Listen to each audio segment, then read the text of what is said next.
ಶ್ರೀಕೃಷ್ಣಾಯ ನಮಃ.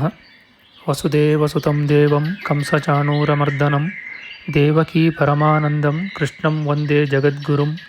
ಬ್ರಹ್ಮಸ್ಥಾನ ಸರೋಜ ಮಧ್ಯವಿಲಸಚ್ಛೀತಾಂಶು ಪೀಠಸ್ಥಿತಂ ಸ್ಫೂರ್ಜತ್ಸೂರ್ಯರುಚಿಂ ವರಾಭಯಕರಂ ಕರ್ಪೂರಕುಂದೋಜ್ವಲಂ ಶ್ವೇತಸ್ರಗ್ವಸನಾನುಲೇಪನಯುತಂ ವಿದ್ಯುದ್ರುಚಾ ಕಾಂತಯಾ ಸಂಶ್ಲಿಷ್ಟಾರ್ಧತನುಂ ಪ್ರಸನ್ನವದನಂ ವಂದೇ ಗುರುಂ ಸಾದರಂ.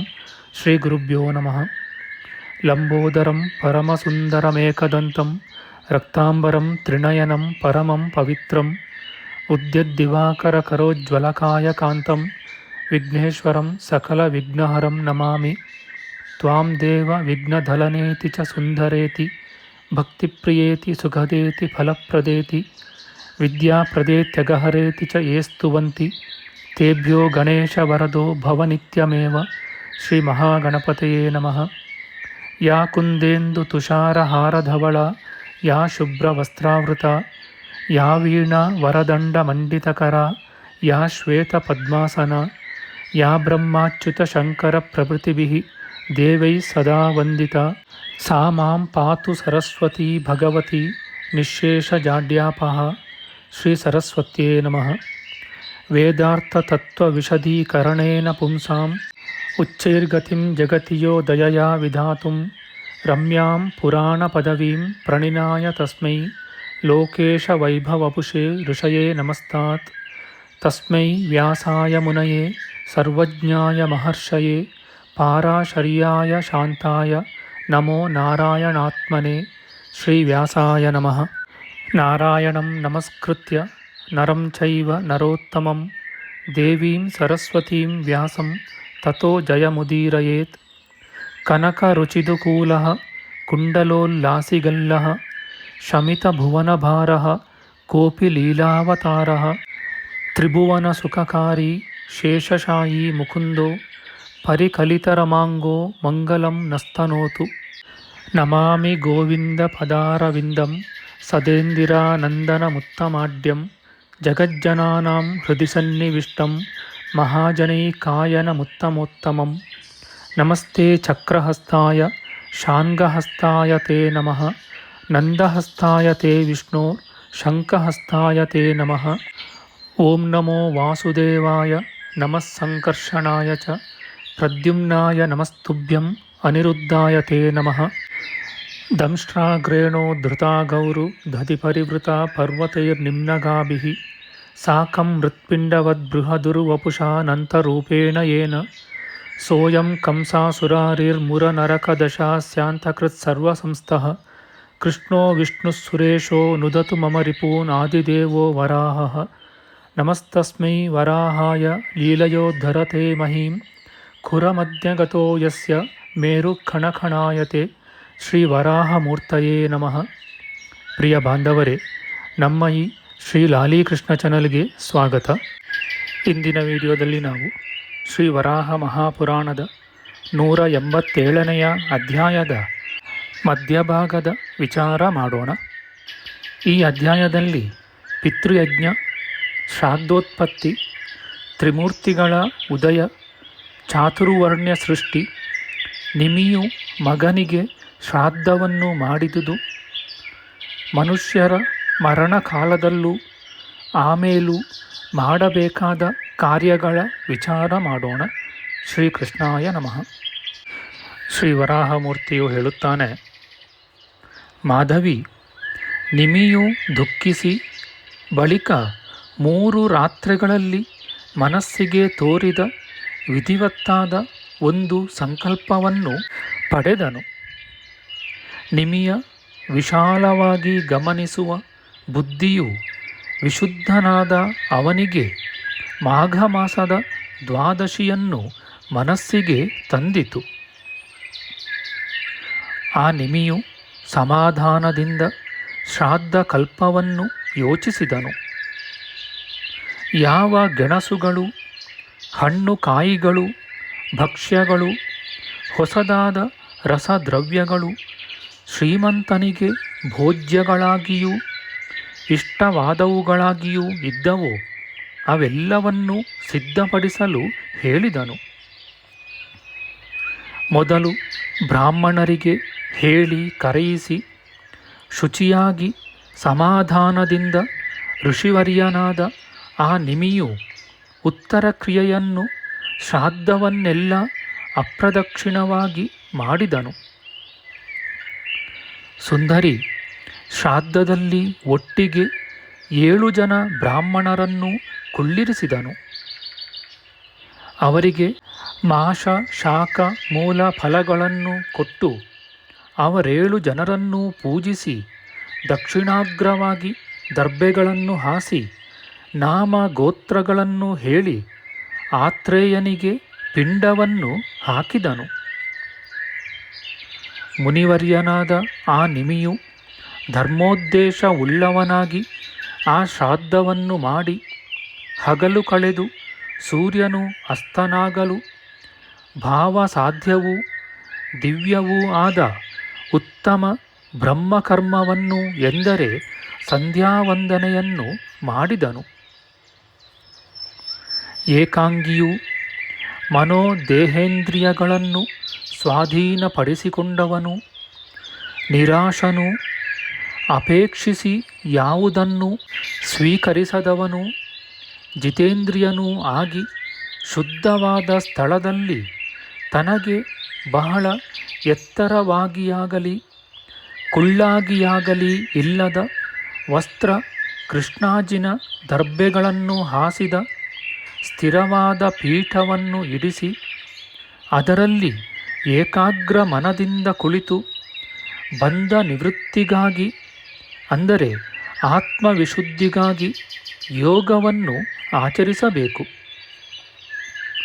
ಯೋಗಿಯು ಮೈ ತಲೆ ಕತ್ತುಗಳನ್ನು ಚಲಿಸದಂತೆ ಸರಿಯಾಗಿ ನಿಲ್ಲಿಸಿ ಚಲಿಸದೆ ಸ್ಥಿರವಾಗಿ ಕುಳಿತು ಅತ್ತಿತ್ತ ನೋಡದೆ ತನ್ನ ಮೂಗಿನ ತುದಿಯನ್ನು ನೋಡುತ್ತಾ ಶಾಂತಾತ್ಮನೂ ಭಯರಹಿತನೂ ಬ್ರಹ್ಮಚರ್ಯ ವ್ರತದಲ್ಲಿರುವವನೂ ಆಗಿ ಮನಸ್ಸು ವಿಷಯಗಳಲ್ಲಿ ಹೋಗದಂತೆ ತಡೆದು ನನ್ನಲ್ಲಿಯೇ ಚಿತ್ತವನ್ನು ನಿಲ್ಲಿಸಿ ನನ್ನನ್ನೇ ಆಸಕ್ತನಾಗಿ ಚಿಂತಿಸುತ್ತಾ ಇರಬೇಕು. ನನ್ನ ಭಕ್ತನು ಅನನ್ಯ ಮನಸ್ಕನಾಗಿ ಯಾವಾಗಲೂ ನನ್ನಲ್ಲಿಯೇ ಅದನ್ನಿಡಬೇಕು. ನಿಮಿಯು ಈ ರೀತಿಯಾಗಿ ಯೋಗವನ್ನು ಆಚರಿಸಿದನು. ಹೀಗೆ ಸಂಜೆ ಕಳೆಯಲು ಬಳಿಕ ರಾತ್ರಿಯಾಯಿತು. ಶೋಕದಿಂದ ಭಯಗೊಂಡ ಮನಸ್ಸುಳ್ಳ ಆ ನಿಮಿಯು ಮತ್ತೆ ಮುಂದಿನಂತೆ ಚಿಂತಿಸಲಾರಂಭಿಸಿದನು. ಪಿಂಡ ಸಂಕಲ್ಪವನ್ನು ಮೊದಲು ಮಾಡಿ ಆಗ ಪಶ್ಚಾತ್ತಾಪಗೊಂಡನು. ಮುನಿಗಳು ಮಾಡದಿರುವುದನ್ನೆಲ್ಲ ನಾನೇಕೆ ಮಾಡಿದೆನು? ಅಯ್ಯೋ, ವಾತ್ಸಲ್ಯದ ಪ್ರಭಾವದಿಂದ ಬುದ್ಧಿಹೀನಾದ ನನ್ನಿಂದ ಅಶುಚಿಯಾದ ಪಿತೃತರ್ಪಣ ಕರ್ಮವು ಪುತ್ರನಿಗೆ ಉಪಯೋಗಿಸಲ್ಪಟ್ಟಿತು. ಆ ಋಷಿಗಳು ನನ್ನನ್ನು ಹೇಗೆ ತಾನೇ ಶಾಪಾಗ್ನಿಯಿಂದ ಸುಡದಿರುವರು? ದೇವಾಸುರ ಗಂಧರ್ವ ಯಕ್ಷ ಪಿಶಾಚೋರಗ ರಾಕ್ಷಸ ಸಹಿತರಾದ ಎಲ್ಲರೂ ಅಲ್ಲದೆ ಪಿತೃಲೋಕದಲ್ಲಿರುವವರು ನನ್ನನ್ನೇನೆಂದಾರು ಎಂದು ಹೀಗೆ ಆತನು ಚಿಂತಿಸುತ್ತಿರಲು ರಾತ್ರಿಯು ಕಳೆದು ಹೋಯಿತು. ಪ್ರಾತಃ ಸಂಧ್ಯಾಕಾಲ ಒದಗಿತು. ಸೂರ್ಯನು ಉದಯಿಸಲಾಗಿ ದ್ವಿಜೋತ್ತಮನಾದ ಆತನು ಸಂಧ್ಯಾವಂದನ ವಿಧಿಯನ್ನು ನೆರವೇರಿಸಿ ಅಗ್ನಿಹೋತ್ರವನ್ನು ಮಾಡಿ ಮತ್ತೆ ಆತ್ರೇಯನ ಚಿಂತೆಯನ್ನು ಪಡೆದವನಾಗಿ ಬಹು ದುಃಖಿತನಾದನು. ಶೋಕಪೀಡಿತವಾದ ಮನಸ್ಸಿನ ಆತನು ಅಲ್ಲಿ ಏಕಾಂಗಿಯಾಗಿ ತನಗೆ ತಾನೇ ಹೀಗೆ ಹೇಳಿಕೊಂಡನು. ಛೇ, ನನ್ನ ವಯಸ್ಸು, ಕರ್ಮವು, ಬಲವು, ಜೀವನವು ನಿಂದ್ಯವಾದುದು. ಸರ್ವ ಸುಖಗಳಿಂದ ಕೂಡಿ ಜೀವಿಸುತ್ತಿರುವ ಪುತ್ರನನ್ನು ಕಾಣೆನು. ಹೃದಯದ ದುಃಖವನ್ನೇ ಪೂತಿಕವೆಂಬ ಹೆಸರುಳ್ಳ ನರಕವೆಂದು ಪಂಡಿತರು ತಿಳಿಯುವರು. ಮಗನ ದಸೆಯಿಂದ ಆ ದುಃಖ ನರಕದಿಂದ ರಕ್ಷಣೆಯನ್ನು ಇಹ ಪರಗಳಲ್ಲಿ ಬಯಸುವರು. ಮನುಷ್ಯನು ದೇವತೆಗಳನ್ನು ಪೂಜಿಸಿ ಅನೇಕವಾಗಿ ದಾನಗಳನ್ನು ಕೊಟ್ಟು ವಿಧಿಯಂತೆ ಅಗ್ನಿಹೋತ್ರಾದಿಗಳನ್ನು ಮಾಡಿ ಸ್ವರ್ಗವನ್ನು ಪಡೆಯುವನು. ಮಗನಿಂದ ತಂದೆಯು, ಮೊಮ್ಮಗನಿಂದ ಅಜ್ಜಂದಿರು, ಮರಿಮಗನಿಂದ ಮುತ್ತಜ್ಜಂದಿರು ಸ್ವರ್ಗಕ್ಕಿಂತಲೂ ಹೆಚ್ಚಾದ ಸಂತೋಷವನ್ನು ಪಡೆಯುವರು. ಅಂತಹ ಪುತ್ರನಾದ ಶ್ರೀಮಂತನನ್ನು ಕಳೆಕೊಂಡ ನನಗೆ ಬದುಕುವುದರಲ್ಲಿಯೇ ಉತ್ಸಾಹವಿಲ್ಲ. ದೇವಿ, ನಿಮಿಯು ಹಾಗೆ ಮಾತನಾಡಿಕೊಳ್ಳುತ್ತಿರುವಷ್ಟರಲ್ಲಿಯೇ ದ್ವಿಜಸತ್ತಮನಾದ ನಾರದನು ಸರ್ವಕಾಮ ಸಮೃದ್ಧಿಯುಳ್ಳದ್ದು, ಬೇಕಾದ ಹಾಗೆ ಹೂ ಹಣ್ಣು ಕಾಯಿ ನೀರುಗಳುಳ್ಳದ್ದು, ಮನೋಹರವೂ ಋಷ್ಯಾಶ್ರಮಗಳಿಂದ ಅಲಂಕೃತವೂ ಆದ ಆ ನಿಮಿಯ ತಪೋವನಕ್ಕೆ ಹೋದನು. ತನ್ನ ಆಶ್ರಮಕ್ಕೆ ಬಂದು ತೇಜಸ್ಸಿನಿಂದ ಹೊಳೆಯುತ್ತಿರುವ ಆ ನಾರದನನ್ನು ನೋಡಿ ಧರ್ಮಜ್ಞನಾದ ಆ ನಿಮಿಯು ಸುಖಾಗಮನವನ್ನು ಕೇಳಿ ಆತನಿಗೆ ಅರ್ಘ್ಯ ಪಾದ್ಯಾದಿಗಳನ್ನು ಕೊಟ್ಟು ಪೀಠದಲ್ಲಿ ಕುಳ್ಳಿರಿಸಿ ಪೂಜಿಸಿದನು. ದೇವಿ, ನಾರದನು ಪೀಠದಲ್ಲಿ ಕುಳಿತು ಮುಂದಿನ ಮಾತನ್ನಾಡಿದನು. ನಾರದನು ಹೇಳುತ್ತಾನೆ, ಮಹಾಪ್ರಾಜ್ಞನಾದ ನಿಮಿಯೇ ಕೇಳು, ದುಃಖವನ್ನು ದೂರದಲ್ಲಿ ಬಿಡು. ಯಾರಿಗಾಗಿ ದುಃಖಿಸಬಾರದೋ ಅವರಿಗಾಗಿ ನೀನು ದುಃಖಿಸುತ್ತೀಯೆ. ನೀನು ಜ್ಞಾನಿಯಾಗಿದ್ದರೂ ಇದನ್ನು ತಿಳಿಯುವುದಿಲ್ಲ. ಜ್ಞಾನಿಗಳಾದವರು ಮೃತರನ್ನಾಗಲಿ ಜೀವಿಸಿರುವವರನ್ನಾಗಲಿ ಕುರಿತು ದುಃಖಿಸುವುದಿಲ್ಲ. ಮೃತನಾಗಿಯೋ ಎಲ್ಲಿಯೋ ಹೋಗಿಯೋ ನಷ್ಟನಾದವನನ್ನು ಕುರಿತು ದುಃಖಿಸುತ್ತಿದ್ದರೆ ದುಃಖಿಸುವವನ ಶತ್ರುಗಳು ಅದಕ್ಕೆ ಸಂತೋಷ ಪಡುತ್ತಾರೆ. ಆದರೂ ಮೃತನಾಗಿ ಹೋದವನು ಹಿಂತಿರುಗಿ ಬರುವುದಿಲ್ಲ. ಚರಾಚರಗಳಿಂದ ಕೂಡಿದ ಮೂರು ಲೋಕದಲ್ಲೂ ಎಲ್ಲೂ ಮರಣವಿಲ್ಲದಿರುವುದನ್ನು ನಾನು ಕಂಡಿಲ್ಲ. ದೇವತೆಗಳು, ಅಸುರರು, ಗಂಧರ್ವರು, ಮನುಷ್ಯರು, ಮೃಗ ಪಕ್ಷಿಗಳು ಎಲ್ಲರೂ ಕಾಲನ ವಶರಾಗುವರು. ಎಲ್ಲರೂ ಮರಣವನ್ನು ಕಾಣುವರು. ಹುಟ್ಟಿದ ಪ್ರಾಣಿಗಳೆಲ್ಲಕ್ಕೂ ಮೃತ್ಯು ಕಾಲವು ಬರುವುದು. ಯಮನಿಂದ ಗೊತ್ತಾದ ಆ ಕಾಲದಲ್ಲಿ ಖಂಡಿತವಾಗಿಯೂ ಹೋಗಲೇಬೇಕು. ಮಹಾತ್ಮನೂ ಶ್ರೀನಿಧಿಯೂ ಆದ ಶ್ರೀಮಂತನೆಂಬ ನಿನ್ನ ಪುತ್ರನು 1000 ವರ್ಷಗಳು ಪೂರ್ಣವಾಗಿ ಅತಿ ಕಠಿಣವಾದ ತಪಸ್ಸನ್ನು ಮಾಡಿ ಮರಣಕಾಲವು ಬರಲು ದಿವ್ಯವಾದ ಪರಮಗತಿಯನ್ನು ಪಡೆದನು. ಇದೆಲ್ಲವನ್ನೂ ತಿಳಿದಾದರೂ ನೀನು ದುಃಖಿಸದಿರಬೇಕು.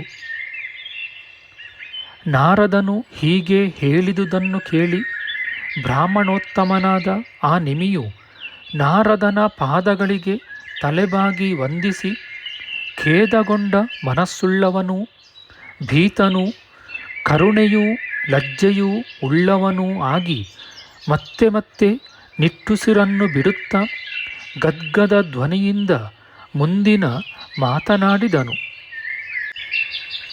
ಆಹಾ ಮುನಿವರೋತ್ತಮನೇ, ಅಹೋ ಧರ್ಮಜ್ಞಾಗ್ರಣಿಯೇ, ಮಧುರಾಕ್ಷರಗಳುಳ್ಳ ನಿನ್ನ ಮಾತಿನಿಂದ ನನ್ನನ್ನು ಸಂತೈಸಿದೆ.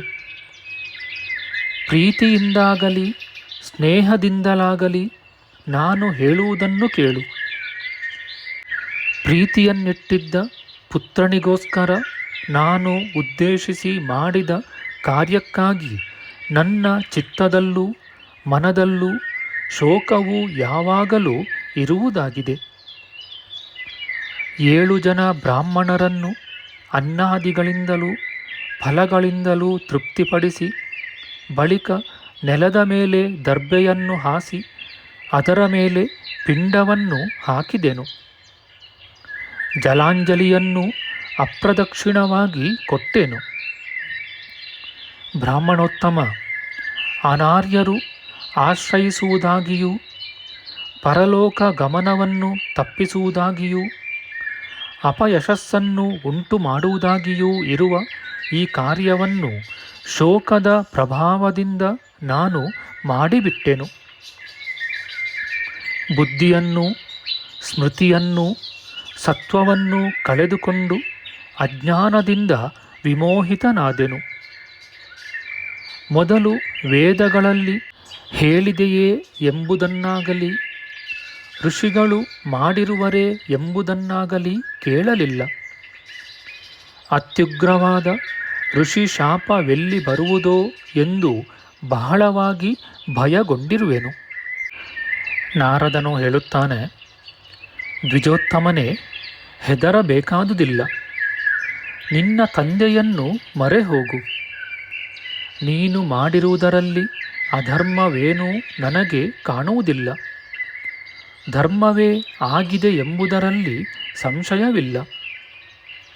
ನಾರದನು ಹೀಗೆ ಹೇಳಲು ನಿಮಿಯು ಮನೋವಾಕ್ಕರ್ಮಗಳೆಲ್ಲದರಿಂದಲೂ ತಂದೆಗೆ ಶರಣಾಗತನಾಗಿ ತನ್ನ ವಂಶಕರ್ತೃವಾದ ಅವನನ್ನು ಬಹಳವಾಗಿ ಸ್ಮರಿಸಿದನು. ನಮ್ಮ ಮುಂದಿನ ವಿಡಿಯೋದಲ್ಲಿ ನಾವು ಶ್ರೀ ವರಾಹ ಮಹಾಪುರಾಣದ 187ನೆಯ ಅಧ್ಯಾಯದ ಉತ್ತರ ಭಾಗದ ವಿಚಾರ ಮಾಡೋಣ. ಆಧ್ಯಾತ್ಮಿಕ ಚರ್ಚೆ ಮತ್ತು ವಿಚಾರ ವಿನಿಮಯಕ್ಕಾಗಿ ಶುರು ಮಾಡಿದ ಈ ಚಾನಲ್ನಲ್ಲಿ ನಾವು ಅಪ್ಲೋಡ್ ಮಾಡುವ ಎಲ್ಲ ವಿಡಿಯೋಗಳನ್ನು ಸಂಪೂರ್ಣವಾಗಿ ನೋಡಿ ನಿಮ್ಮ ಸಲಹೆಗಳನ್ನು ಕಮೆಂಟ್ ಬಾಕ್ಸ್ನಲ್ಲಿ ಬರೆಯಿರಿ. ದಯವಿಟ್ಟು ಈ ಚಾನಲ್ಗೆ ಸಬ್ಸ್ಕ್ರೈಬ್ ಮಾಡಿ ಹಾಗೂ ಬೆಲ್ ಬಟನ್ ಒತ್ತಿ ನಾವು ಹಾಕುವ ಎಲ್ಲ ವಿಡಿಯೋಗಳನ್ನು ನೋಡಿ ಪ್ರೋತ್ಸಾಹಿಸಿ. ಕೃಷ್ಣಂ ನಾರಾಯಣಂ ವಂದೇ ಕೃಷ್ಣಂ ವಂದೇ ವ್ರಜಪ್ರಿಯಂ ಕೃಷ್ಣಂ ದ್ವೈಪಾಯನಂ ವಂದೇ ಕೃಷ್ಣಂ ವಂದೇ ಪೃಥಾಸುತಂ. ಶ್ರೀಕೃಷ್ಣಾಯ ನಮಃ.